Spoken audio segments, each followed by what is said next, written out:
Seems too good for one guy. They ought to split his tonsils and divide them between Simon and Garfunkel. Oh, before I forget, I'd like to thank you all for your nice comments and letters on last week's show, which is a little upsetting because we weren't on last week. Anyway. That's what that music there, Jared the Water Boy, reminds me of. Absolutely. It's just happy music. Yep. It's just happy music. We're happy people here.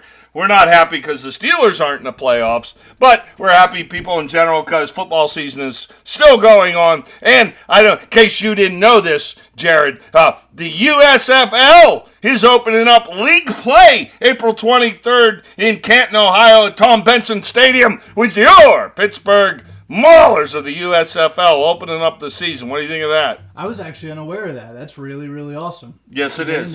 Yes, it is. But, I'd love to do some Maulers talk, but there's only 6 fans out there. No, not actually. We have the Pittsburgh Maulers Chalk Talk page, and we have 600 members on the Pittsburgh Maulers Chalk Talk page. So we'll get into some Maulers talk here on Fox Sports Wheeling-Pittsburgh. All right, kids, in case you didn't know, you're listening to the Steelers Chalk Talk show here on Fox Sports Wheeling-Pittsburgh. I'm your host, Randy the Tank Tantlinger. They call me Tank because I'm like as wide as a water tank. I am going to slap you for laughing at. And he's Jared the Water Boy Cantner. The Water Boy. You're stuck with that nickname. Do you like it? I mean, it'll do. What did your friends say when they listened to last week's show? And they called you the Water Boy. Well, I mean, that's about the stage that I'm at right now. Yeah, and you might even get demoted beyond that. The only level lower than the Water Boy is Jockstrap Kid. That's you. Funny enough, in my time trying to get my foot in the door with the Steelers organization, that's a joke that I've come back to a couple of times in all my emails and my conversations. I just want to be in front of the right person to impress. If that's cleaning jock straps, that's where I'll start. You told that to the Pittsburgh Steelers. I did. I told that to Omar Khan, as a matter of fact. You're out of your mind. How I met the Water Boy Kid. So I'm in Latrobe at training camp this year. And I'm standing there on the sidelines, and it was like 108 degrees that day and this and that. And the skinny kid beside me was doing PR relations and helping the Steelers at training camp. And I started talking with him, and I'm like, whoa, this kid's got something on the ball. He's not your typical 23-year-old moron who doesn't know anything. And plus, he went to the University of Alabama, my second favorite football team, as you know, behind the Pitt Panthers. Roll Tide. Yeah, roll Tide, roll. Did I ever tell you about, I think I did, I told you that story. I sent my football tapes back in 1980-something down to Alabama to play fullback, and I got a letter back from Bear Bryant himself. Did I tell you that? Yeah, I did. We have no use for a slow white fullback is what it said. So right there in the frame somewhere on the wall. I'll find it later. That's that famous Saban honesty. No, this was Bear Bryant. Oh, Bear. Yeah. How young do you think I am? That Bear Bryant day. It's a long time ago. Yeah. Make sure you're talking in a microphone. Nobody wants to hear you. I didn't have the pleasure. I've spent a lot of time reading about and even conversating with Saban, but Bear was a little bit before my time. You talk with Saban? I mean, we're not exactly buddies, but he could pick me out of a lineup. Why? You've been arrested? I'm sorry, you threw it at me. You've been arrested? No.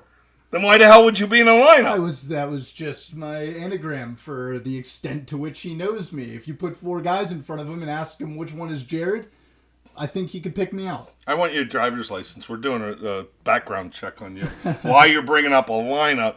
You and Kevin Spacey and the usual suspects. All right, let's talk a little bit about last week's performance in the NFL playoffs. Had various expectations myself of what was going on. I think the stunner for me on 2 levels, and we'll go through all 4 games, are the Giants laying an egg and the Bills with a DeMar Hamlin hangover. But let's break these games down as so they went.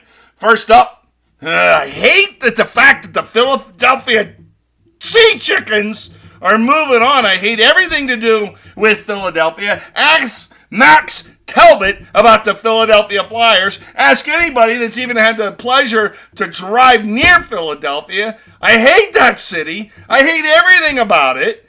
And I was really hoping for the Giants to whoomp them. Yeah, no, it really surprised me that they weren't able to come out and make it a little bit more of a game, you know? I didn't expect the Giants to come out and win by any means, but I did expect them to have a competent game plan coming in against a team that they know really well. But the Eagles got off to a really hot start early on. They put points on the board. They moved the Giants away from what it was that they wanted to do, which was run the ball, control the clock, and give themselves an opportunity at the end of the game. The Eagles had 28 points by halftime. That shook the ball, that shook the whole team, and they didn't know what to do with themselves in the second half. It ended up just being a slaughter. What happened to Saquon Barkley? I mean, the week before, he wills that team to a victory. No doubt about it. He only had, as far as receiving yards, 2 for 21 yards. Rushing yards, they held him. And again, that Eagles defense is good. Oh, yeah. I mean, it's specifically good. That front. Their run defense has been incredible all year long. The Vikings, that team that Saquon Barkley put away by himself, schedule adjusted ranked 31st against the run throughout the season. Really? So that makes why the kid out of Penn State went on 9 carries for 61 yards. Although, when he was hitting a hole, 6.8 yards per run, which ain't too shabby against that Philadelphia Sea Chicken defense. But when they found themselves down by 28 at halftime, running the ball, even though it was working to a degree, is no longer an option. And that's where the Eagles won the game. Well, they forced quarterback Daniel Jones, and I love this kid. I love his ability to see the field, move the ball around, and I like it a lot. He's going to continue to grow, no doubt about it. But they had him scrambling around, 6 carries, 24 yards. He was running for his life a couple times. I mean, I would too with that Sea Chicken defensive line. He couldn't force the secondary to stay back more than 10 yards the whole game. He had 15 completions on 27 attempts for 135 yards. That's less than 10 yards of completion here. He wasn't putting any pressure on the secondary at all, so they were all able to cool inside the box together and wait for Saquon Barkley to take that ball out of Daniel's hands. Yeah, and when you look at Richie James only putting up 7 receptions for 51 yards, you're not going anywhere with that. That was the matchup advantage that they had. You looked at the one portion of the Eagles secondary that has been weak so far this year, and it's been covering the slot corner. So you needed a big game out of Richie James, and based off of the fact that the offense just wasn't running the way that they wanted it to, they weren't able to get him the production that they wanted out of him. Even on 7 targets, it was clear that 7 receptions. It was clear he was a focal point in the game plan, but they couldn't really make it work to enough efficacy. Well, there is no doubt about it that the Sea Chickens are what they are at 15-3, rolling on. New York Jets, I mean, great season, and in a 10-8, 1 tie, getting to the divisional round. Kudos to them. That's a team of the future, no doubt about it. If they can get another combination running back in there with Barkley, because remember, Barkley's got some tread off his tire now. Oh, yeah. I mean, he really has. I mean, average career for a running back is 3 years at best. But he ran hard against the Vikings, so we will see what's going up there in New York. Have no problem with the Giants getting better and moving forward, especially if they're going to beat the Philadelphia Sea Chickens, because we're talking about the NFC. If we were talking about, first of all, time out. I don't need anybody else getting any better, any gooder in the AFC. We got enough problems in-house with the Steelers, let alone anybody getting any gooder in the AFC. So that's for sure. So I can support the Giants. You know, Bill Parcells, Lawrence Taylor, those old school days, makes me a Giants fan. Fair enough. I think there's brighter days ahead for the organization. This year was a success, without a doubt. Nobody came into the year predicting a divisional round run for these New York Giants. No, not at all. Even with Weebly Wobbly head coach. They discovered an identity. They found a little bit of confidence, and I think that they'll be a contender to make it to the playoffs again next year, which isn't something you've been able to say about the Giants for a number of years now. All right, moving on to that Saturday evening game. Absolutely stunned. I think everybody is. The Jaguar and Chefs. Did you watch the Snickers commercial I sent you? I did. Is that funny? Yes, very. It's very, great googly. For you folks that don't know what I'm talking about, last week I told Jared the Water Boy, if you remember back to the 90s, there was a Snickers commercial where the guy's painting on the Chiefs' name in the end zone, and a player comes up to him and goes, "Who's the Chefs? The Chefs." The old man left off the I. And anyway, great Snickers commercial. I got to send you the Batman one. Did I send you the Batman one? I don't think so. Oh, it's even better than that. All right, so the Jacksonville Kitty Cats barely got by the week before. Where they got that breath of fresh air to come back and beat the San Diego, we always screw it up, Chargers was amazing. The fact that was this a game, Jared, that Jacksonville got it up, realized they could play some football, and played with the Chefs of Kansas City, or did the Chiefs have a bad off game? Which of the two was it? Well, the biggest piece of it is obviously the fact that Patrick Mahomes got his high ankle sprain, early on in the game, and the Jaguars kept pace through pretty much the entirety of the game. But I think that was largely in part to the fact that Patrick Mahomes wasn't as mobile. He's not capable of the awe-inspiring, jaw-dropping things that he does because the game just looks slower whenever he's playing it. So Trevor Lawrence, I felt like Patrick Mahomes was brought down to Trevor Lawrence's level as opposed to Trevor Lawrence rising to Patrick Mahomes' level.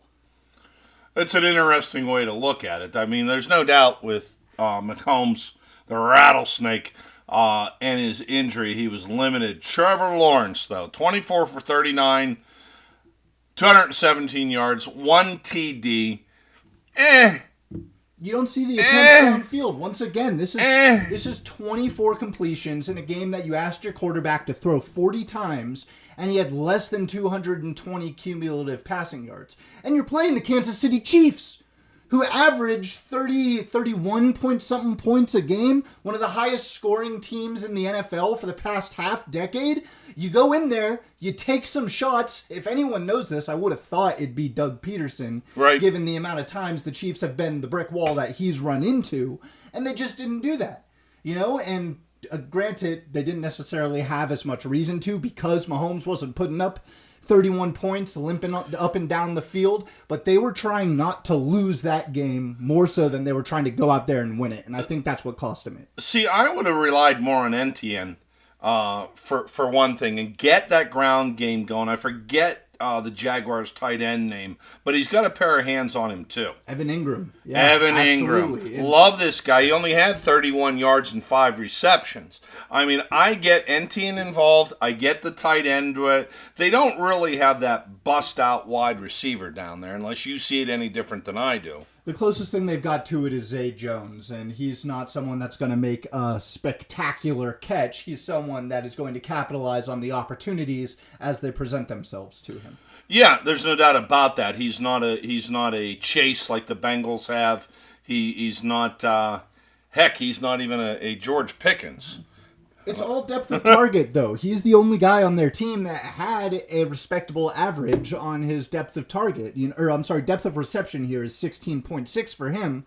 Nobody else was it above 10 for. Christian Kirk had 7 receptions, only 50 yards. They weren't trying him deep. They weren't applying pressure. And when Mahomes got hurt, that was your opportunity to apply that pressure. Absolutely, absolutely. Get him scared with Etienne. Get them coming. Get the linebackers coming up a little bit. Start pounding with Etienne.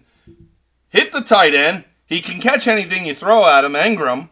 Then maybe try the long ball. Yeah. But 10 carries for Travis Etienne, 6.2 a clip in a game that was a one possession. He should have had 30 carries. Pretty much the whole time. Should have had 30 he carries. wasn't game scripted out. They didn't use him. No, they did not. I mean, he's a proven quantity at that point. To me, and Trevor Lawrence can do what he can if you get him feeling comfortable at this point. I still don't think he's comfortable in his skin in the NFL level. We'll talk about Jalen Hurts as we move on here, but Jalen Hurts, a young player, looks comfortable in his skin. Even Tua looks comfortable in his skin. And what's interesting about both those guys is this year, Tyreek Hill was put in front of Tua Tagovailoa and A.J. Brown was put in front of Jalen Hurts. Say that again. Okay. Tua Tagovailoa. Tua Tagovailoa. That's amazing. Of course, you were in Alabama. I went to school with the guy. Yeah, I actually met him. My girlfriend knows him pretty well. So you could say Tua easily. I can't say Tua. That's what having an elite wide receiver does for your quarterback. Yep. That's what Trevor Lawrence could very well be missing here. Well, you would expect that the Jaguars will go out and find that wide receiver to work with them. They just paid Christian Kirk $17 million. And he was great this year. He looked like he Where was he last week? But $17 million. Where was he last week? That's what I'm suggesting is that you invested the money. You got to make it work. You can't go out and spend another $10 million on the wide receiver position. So the question to you was it the failure of the Chiefs to beat and put away the Jaguars? Because this thing came down to the end. Was it the Mahomes situation? I think the Jaguars, as I was watching that game, it just looked like there was no, how should I say, rhythm or flow to that offense for the Jaguars. Yeah, no, I couldn't agree more. And somewhat inconsequential because if the Jaguars had made it past the Chiefs, I feel as though they'd end up wiped by the Bengals. I think we could see a really great game with the Chiefs in there, but I am of a strong belief that the Jaguars missed an opportunity here. With Patrick Mahomes getting hurt, I think Doug Peterson really dropped the ball. There were a number of facets of the game that they could have attacked the Chiefs in that they just didn't. They didn't diversify their attack, and it ended up costing them in the long run. Yeah, there's no doubt about it. Doug Peterson did leave some scraps on the table there. And he is a good offensive mind. Certainly, the Jaguars are in better position with Peterson than Urban. I'm a effing liar. Oscar Meyer, Urban Meyer. Why is he even on television? I mean, isn't his credibility blown? I would imagine, but why? I don't get it. I mean, it makes for good television. The guy's a liar. He's an idiot. He hires steroid-juiced up weight coaches. Hey, you're listening to Steelers Chalk Talk here on Fox Sports Wheeling-Pittsburgh. I'm Tank Tantlinger. He is Jared. Water boy. Cantner. We'll leave you at water boy status. You do good. You do good. I'm going to give you a cookie after the show.